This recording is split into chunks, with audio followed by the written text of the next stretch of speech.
Hi guys, and welcome to today's video where we will be building Gizmo's bioactive tank. Now as you can see, we do have some plants in here.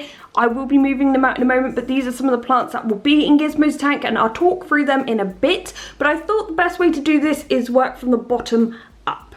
So of course the first layer is a drainage layer. Not everyone uses this for an arid tank, but I like to. And I'm using a Habitat clay ball filtration. This is the same one I used in Diego's tank.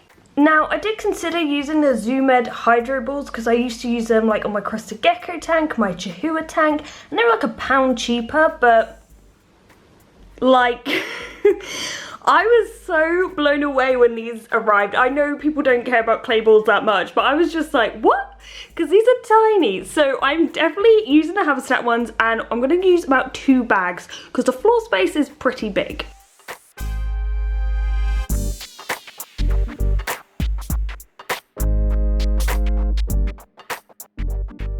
You know what, I may get away with only using 1 bag because I know her hide's going to be here, so we're not really going to have anything planted here, plus the heat's going to be there, so, you know, so this can be thinner. But anywhere I think, you know, we're going to have plants, I'll do a bit thicker. Next we're using the Lucky Reptile Hydro Fleece. Now I've used this in like all of my bioactive tanks. You get quite a decent amount for your money. The only problem is it's a slightly odd size for this tank, so I do need to cut it up. I do need to use some remnants and sort of cover the area. To keep the drainage fleece in place, I'm going to put some substrate in. As you probably guessed, I'm using Earth Mix Arid. I'll probably end up using 1.5 bags, maybe 2 in this tank, but this is what I'd recommend for a leopard gecko.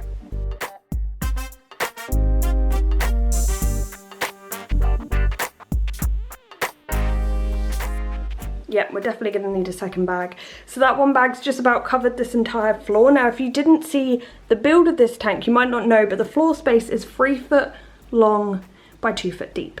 So a lot of floor space to cover.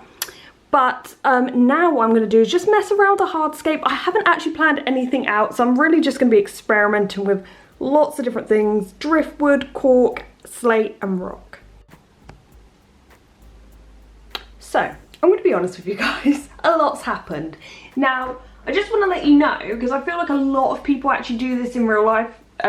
When you're setting up something, you don't place down the first rock and it fits perfectly, and you know, you build a hide within like 30 seconds. I probably stood here for like half an hour with bits of slate and bits of rock, driftwood and cork, trying to make this hide. So this is going to be Gizmo's warm hide. We found that this cork works well for holding up the slate, but also can be another hide. And over here we haven't quite sorted everything out. So this was one of the rocks that came with the set, and I think I'm going to cut a hole in it and it'll be a nice cold hide. I have this bit of cork which I think could be a good planter. Then this is a palm torch, and this is from Lucky Reptile. So, you know, I love things like this. I actually got a few more bits from Swell, which I'll show you in a moment, but I love things like this that just add a bit of character to the setup. But right now, the main thing I need to do before I actually settle on all of this is add in more soil.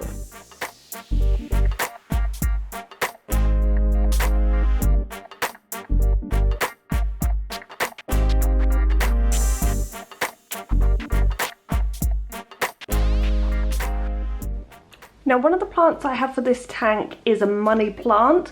These are often sold for more higher humid tanks, but I think they can do well in an arid tank. We'll see. It might go horribly wrong.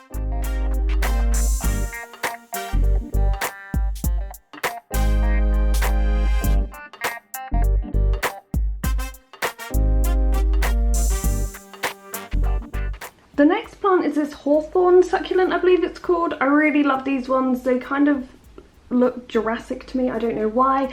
But they appreciate bright light, so I might put them over here.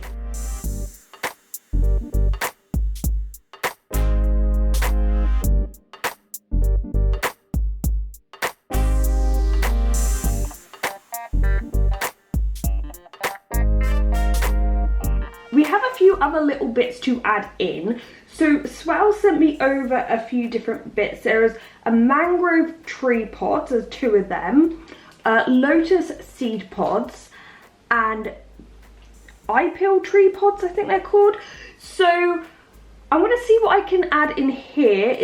It gives the tank a little more character, but also I can use these in other tanks. I can use them in arid tanks or more high humidity tanks, so they're quite versatile. Before I give you a tour of the tank, I thought I would tell you what equipment I'm using, because of course if you're doing a bioactive tank, you want to make sure you get your equipment right.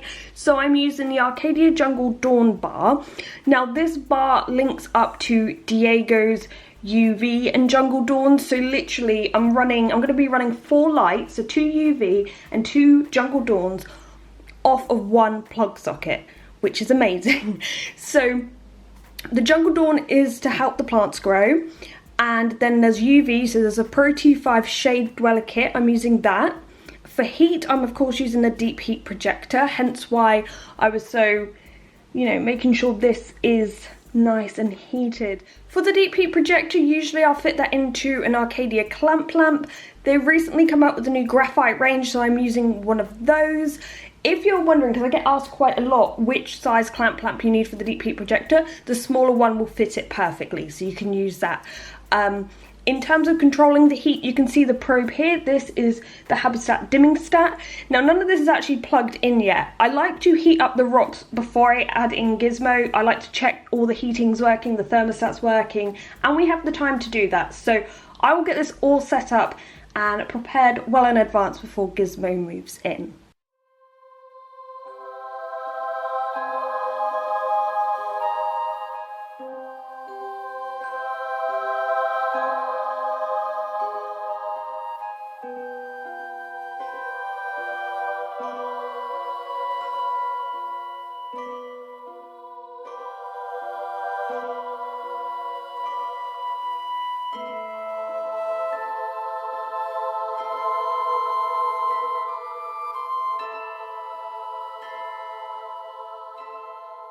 Okay, so let's start over here with the cold hide. So you may have seen I actually cut a hole in this, and it's round here and it's quite low down, but Gizmo has a hide similar to this in her current tank.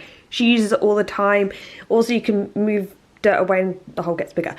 Anyway, so I wanted to put it here sort of facing that way so she has some privacy. You wouldn't really know it's a hide, but she can just hide away there. Now this plant I added in, if I'm being honest, I'm not sure how well it's going to do in here. Would I recommend this for your leopard gecko tank? At the moment, maybe not. They do better in higher humidity, so we're going to see how it goes. If it doesn't do well, we can easily swap it out with a succulent, put that in, you know, Lyra or Drago's tank, or even just keep it as a house plant. Then, of course, we have air plants. These can easily be removed and watered, or I can just mist them. Then the seed pod, and I also put one of the pods over here. These are mainly for the cleanup crew. Little places like this, they'll break down over time, but they can also provide habitats as well as the leaf litter that you'll see scattered around. So I put that there and one of the decorative rocks there. So once again, that could create a pocket of humidity that the cleanup crew could go in. Now at this point, I haven't put in any cleanup crew because you kind of need the poop to build up a little bit. And one thing I've found, and I know some people mentioned this when I was setting up Diego's tank and putting in cleanup crew, they don't eat the white bit of the leopard gecko poop, which is kind of like the pee. So you do still need to remove that. But I will add in some isopods, and Morio worm beetles work well in here. So they will come in at a later stage. Then we have, actually let's go here. So we have the water bowl that comes with the kit. We have some bit of slate and rock because I just felt like it needed to balance. Also when I'm feeding, say I'm feeding a mealworm, it's good to have spaces like this where you can literally just put the food down, they can see it and go for it. Just if that, like Gizmo with her older age, sometimes she's on point with her hunting, sometimes she completely misses. So it's good to have an area where she's not going to accidentally eat loads of substrate. Now over here we have her little calcium dish. I'm sure this will get moved. This is a cork hide, which on the camera it doesn't look that big. But if we put you down at gecko level, so my whole hand can pretty much get in here. Once again, she can get here and dig it out, but I just find leopard geckos love little spaces like this. It's nice and dark, it goes back quite deep, and she can really make it her own. That will likely be her shedding hide, but I've got to say, when my geckos are shedding, and you'll probably notice it yourself, they kind of just move everywhere, and having different textures like the cork and the rock, they will use all of this, even the background, to help get that skin off. So that will work as a humid hide, and I'm sure a lot of the cleanup crew will live in that cork, but once again, she'll probably use the whole tank. Then we have the hot hide. So we do have bits of slate here. We actually have a bit of driftwood under here keeping this up. I just didn't want to put too much pressure on this. This whole hide's actually really big because, like, it goes, well, I've lost my arm here. It goes all the way back. You can go down this way. I think the cork actually links up with it. I mean, I think you can go around the back of the cork into this. So we will probably lose her in that as soon as I put her in. She's going to aim for that hide and go in the dark, and that's totally fine. And then of course we have her succulent here, which has a pup and another little pup down here growing. So without further ado, it is later in the day, so the light will be going off soon. So I thought it'd be a good time to add in Gizmo. Come on then, Gizmo. I think it's hard sometimes to tell how big this tank is until you put like a gecko in it and you're like, okay, there's a lot of room. Oh, and by the way, so this tank is actually like 59 point something gallons inside. So if we round up, we've got a 60-gallon tank, let's just say that.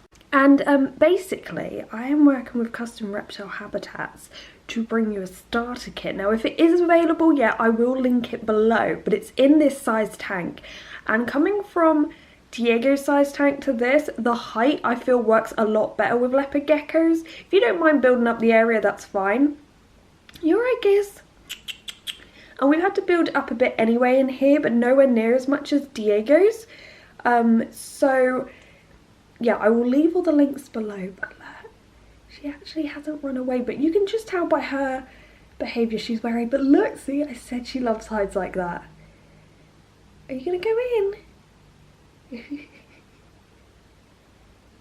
And that's the last we saw of her. What I'll do though is come back a little bit later when it's darker and see how she's doing.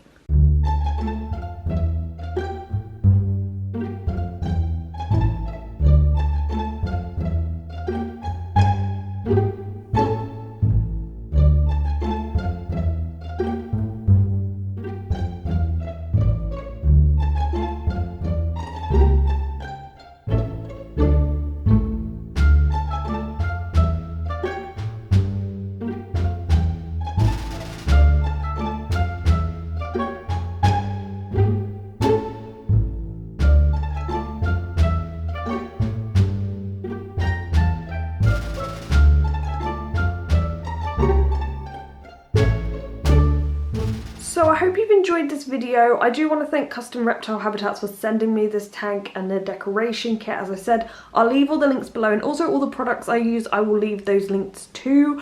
I will maybe follow up with a video to see how Gizmo's been getting on. As I said, you know, she's never had a deep heat projector or anything like this before, never had this much room, and it can take some time to settle, and I think it's good to document that, so if you're doing a similar thing, you know sort of what to expect. But anyway, I hope you've enjoyed today's video. If you haven't already, please subscribe. But thank you for watching, and goodbye.